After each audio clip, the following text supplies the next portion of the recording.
Vamos conversar agora um pouquinho, pedir para o Bruno falar desse instrumento que está aqui. Nós estávamos falando de alguns luthiers que são assim, muito importantes e que ele também estudou e que gosta. E este instrumento é inspirado no Friedrich, no Daniel Friedrich, que nós falamos há pouco, que foi também discípulo do Boucher. Esse é um violão assim... lindo, tem todo um trabalho bem característico do Bruno, tem muita coisa dele, pessoal dele, de detalhes de construção, né? E um tampo de abeto lindo aqui, Berclau, um trabalho também na roseta muito bonito, com abalone. Fala um pouquinho assim no geral, o braço também lindo aqui, eu nunca tinha visto, isso aqui é um cedro. É um cedro. Um cedro flamed, né? Um cedro assim, parece maple, né? A gente olhando assim. Combina muito com o maple, né? Dá um contraste, eu gosto do contraste. Muito, muito bonito e com o senhor som, já assim... Esse violão de que ano? É recente, né? Você terminou há pouco? De ontem. De ontem! Nossa. O violão assim, acabou de ser afinado praticamente, né? Ele é de ontem, é verdade. O Felipe sabe que ele é de ontem. Esse violão vai para um violonista brasileiro que está estudando, até aqui, dedicado aqui a ele, o Felipe Magdaleno, né? Que é um violonista brasileiro que está também fazendo seus estudos lá nos Estados Unidos, né? Fala um pouquinho desse violão, assim, o que você quiser falar, do tipo de como você concebeu a construção do tampo e todos esses detalhes, o que madeira é essa, essas inserções com essa linda madeira também mais escura. Bom, esse violão nasceu, na verdade, aí já puxo o gancho para falar dos luthiers que me inspiram também, né? Um deles é o Steve Connor, que eu recomendo todo mundo que gosta de luteria que procure o trabalho dele, porque é fantástico, assim, vai além de luteria. É um cara que tira as referências dele de outros lugares, não só de violões. Parece um pouco difícil de entender, mas é muito, muito fácil de ver a hora que a gente olha os violões desse cara. A ideia seria fazer algo muito próximo, inclusive eu até conversei com ele para ver se ele se incomodaria, né? Porque é um instrumento que eu acho lindo, como eu sou apaixonado pelo trabalho dele. E eu e o Felipe, a gente gosta muito do trabalho do Connor. Então, quando a gente viu o trabalho, eu falei, eu adoraria fazer isso. Principalmente pelos testes e pela dificuldade de fazer uma faixa com 3 madeiras, qual cola usar, como curvar essa madeira sem soltar tudo. Então, várias coisas interessantes nesse projeto. Eu tentei aí colocar tudo que eu sei. Assim, a gente estava falando de escala elevada ou não escala elevada. A escala elevada usa um método diferente de construção. Esse tem uma escala não tão elevada, mas é uma escala que foi uma escolha do Felipe. Foi uma escolha do Felipe, foi. Isso é uma coisa pessoal. E, enfim, as faixas nas laterais, no fundo, como reforçar. Então foi um projeto... Eu não gosto de ficar fazendo a mesma coisa. Não gosto. Eu não me sentiria confortável usando, por exemplo, o mesmo modelo de filetes pro resto da minha vida, de roseta. Não. Respeito muito quem faz, porque eu acho muito legal, porque cria uma identidade visual muito legal. De você bater o olho e você já saber, aquele violão é de tal, que a gente conhece, acaba conhecendo roseta, mas não é pra mim.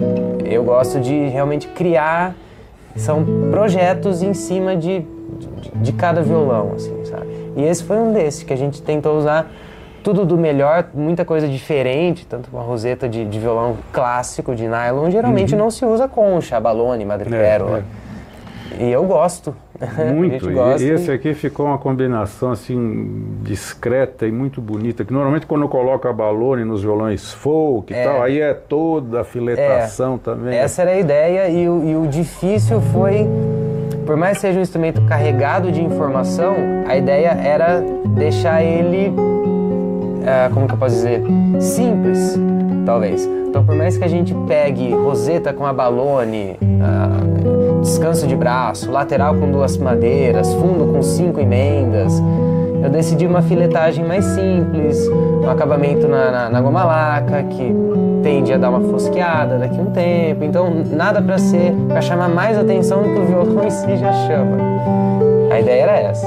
Esse violão é todo em goma laca? Todo em goma laca. Esse é um trabalho extra, né? A gente vira e mexe fala nisso, né? É um trabalho para o luthier, assim, exaustivo, né? É uma coisa, assim, à parte que... O Sérgio já falou aqui, né? Mas faz muita diferença. O violão, você vê, esse violão, você falou que terminou praticamente ontem, né? Encordoou ontem. E já está soando assim, é porque ele tem todo o teu trabalho, esse cuidado, esse trabalho também do verniz, deixa o instrumento soar, não precisa esperar aqueles anos e anos e anos e anos e anos, né? Às vezes, dependendo do verniz, o violão nunca vai soar o que ele poderia soar, né? Eu já tive, às vezes, oportunidade no passado de testar um violão excelente, estava muito bom, era uma cópia de um violão que eu tinha, e quando eu testei a primeira vez, ele estava na madeira. Nossa, ficou maravilhoso. Sim.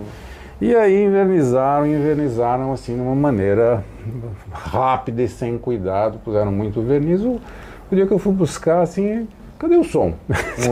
Tinha sumido, né? Então essa coisa do verniz, por isso que, inclusive no curso, vocês trabalharam essa parte que é tão... Nos instrumentos de arco é uma das coisas que mais se fala, né? Existem receitas de verniz, né, em livros, são usadas até hoje. O verniz é um negócio muito legal de falar, porque eu comecei trabalhando com nitrocelulose. Aí depois eu passei para o PU e fiquei um bom tempo fazendo os instrumentos com PU. E a gente teve aulas de goma laca no curso, mas como eu era já muito cru com tudo, aquilo eu meio que deixei de lado. Eu fiz o suficiente para passar e acabei deixando de lado. Só que fazendo violão nylon, obviamente o termo goma laca ia surgir em algum momento. E surgiu inclusive com o primeiro violão do Felipe, em 2017. Que ele não se importava com o PU no resto, mas gostaria de tampo com goma laca, que é uma coisa que muitos pedem, né? Principalmente quem usa esses apoios no fundo, nas ventosas, nas laterais, acaba marcando a goma laca. A goma laca é um verniz mais frágil, mais delicado. Tem quem se importe, tem quem não se importe. Ou quem sua muito também, né? Assim, sim. Prós e contras, como todo verniz. A gente sempre diz, o que mais influencia é o tipo do verniz. É difícil explicar. Claro que a goma laca, por ser um verniz fino, delicado, eu acredito que ela proporciona realmente melhorias de som para o instrumento. Eu gosto muito da técnica de como ela é aplicada, basicamente isso. Mas eu acho que o ponto principal não seria o tipo do verniz, mas sim a quantidade do verniz.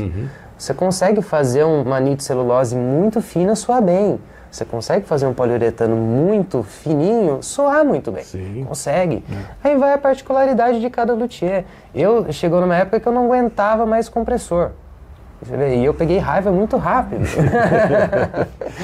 Muito rápido. E minha filha em casa, eu trabalho em casa.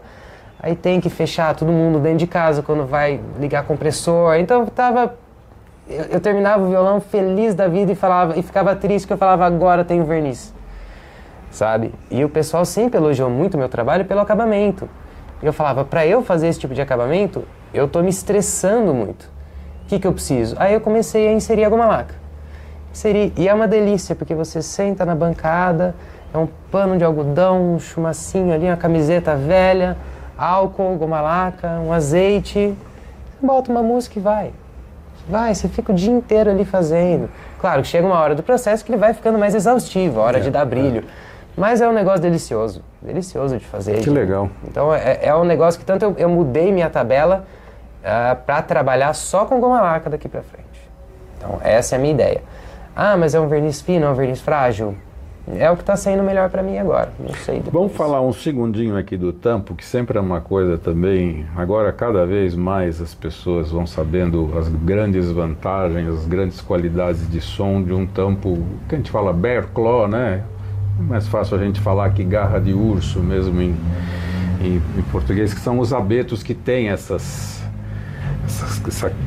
estrutura que vai surgindo assim, praticamente contra o veio. Alguns têm a peça toda e normalmente são tampos muito firmes, muito resistentes e muito sonoros, né? Esse aqui você escolheu assim por um determinado motivo, que você queria também esse tipo de estrutura assim mais forte? Sim, eu sempre gostei muito do bear claw, sempre gostei. Principalmente por causa da rigidez que ele tem, que eu acho que é interessante para vários projetos, porque a luteria nada mais é do que trabalhar com essa relação de quanto você trava para poder suar, para ter resistência, mas ele tem que também suar. Então é a eterna busca nossa. Você não pode deixar um tampo... eu estava até conversando com o Clodoaldo Pirajá esses tempos, ele me mandou uma planta de um luthier espanhol, que eu não vou lembrar o nome, mas que na planta o tampo de abeto tinha 2 milímetros e era uma construção tradicional. Que é bem pouco, 2 milímetros. Muito fino para uma construção tradicional. E era um leque normal, basicamente assim, sem nada, se eu não me engano, era uma... Não era uma guitarra flamenca, era um violão tradicional mesmo. Mas a gente ainda estava trocando essa ideia. Por quê? E meio que chegamos à nossa conclusão, assim, nada verídica talvez, né? Mas uma suposição, que seria de madeira. Aquela madeira, existem madeiras muito duras. Muito. Então você consegue deixar um abeto, por exemplo, um bear claw, mais fino do que um abeto tradicional. Se normal. O bear claw for... Normalmente o bear claw tem as linhas de crescimento mais abertas e tal, mas mesmo assim ele é duríssimo, né? Mas se ele não for com linhas também de crescimento mais compactas e absolutamente radial, ele é muito duro. Eu mexo com os tampos diariamente e agora muita gente quer esse tipo de tampo, porque descobriu que tem uma sonoridade assim incrível, que vai crescendo, ele tem esse baixo profundo, né? Esse tipo de sustain, ele soa, quando você bate nesse tampo, ele continua soando muito mais tempo que às vezes um tampo normal, não? Sem essa estrutura, né? E como essas linhas saem no sentido contrário ao veio de crescimento, é como se criasse uma malha mesmo, que dá um reforço estrutural, assim. Eu me lembro no começo, eu estava começando a escolher madeiras e tal, que tinha luthiers lá na Europa de alaúde. Eles queriam, às vezes, tampos com tal dureza para poder fazer com 1,6. Quanto menos madeira, melhor, né? Porque o instrumento fica solto, livre, firme, para durar décadas, séculos, né? Mas soando livre, né? Menos massa, né? Menos massa, então mais fácil a movimentação de ar na caixa. Então a gente acaba indo por essa linha também, com um tampo mais fino.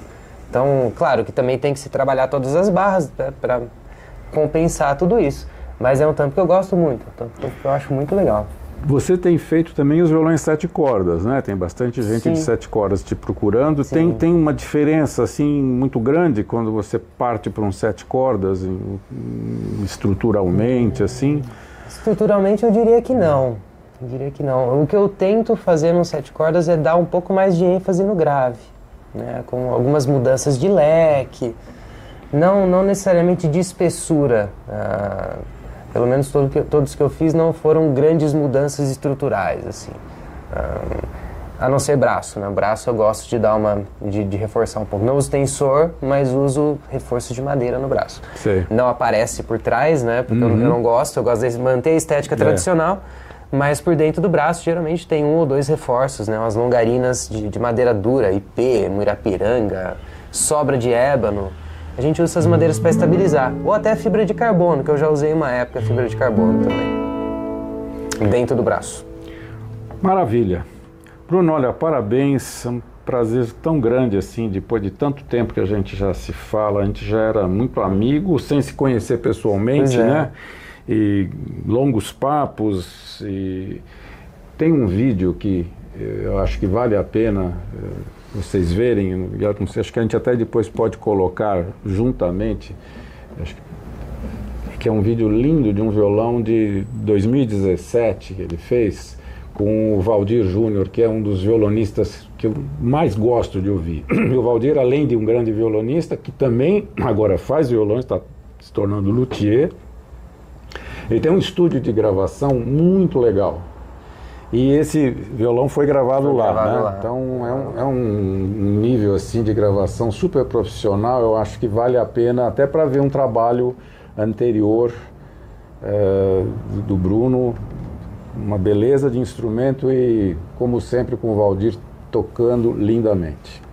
Olha, te desejo um caminho assim de muita realização e eu tenho certeza que você vai conquistar o mercado americano e no futuro, quem sabe, os alemães e outros países da Europa também vão descobrir o teu trabalho e aqui que você já é, aos pouquinhos, já muito conhecido. Grande prazer. Muito obrigado pela tua visita. Eu que agradeço. E Mandar um abraço também pro Valdir. Valdir, você hoje, o nosso querido Bruno viajou a noite toda, né? Saiu de Lençóis à meia-noite, chegou aqui às 4h30 e o grande Valdir Júnior foi recebê-lo nessa hora de tão cedo, né, aqui passar em São aquele Paulo. Cafezinho. Ainda recebeu com um cafezinho. Passou um cafezinho e foi dormir, tá? Mas tá tudo bem, não tem problema. Não, o Valdir é um querido, cara. Não, desde 2017. Então, o Valdir vai estar com a gente também esse ano, porque aí ele vai realmente já trazer algum trabalho de construção dele e ele tocar aqui pra gente vai ser um show. Ele realmente é de uma versatilidade incrível, né? E uma pessoa, assim, boa demais. Gente, um grande abraço a todos e logo, logo voltaremos com... Em fevereiro vamos ter alguns luthiers também muito, muito interessantes, com um trabalho muito bonito para mostrar para vocês. Tudo de bom.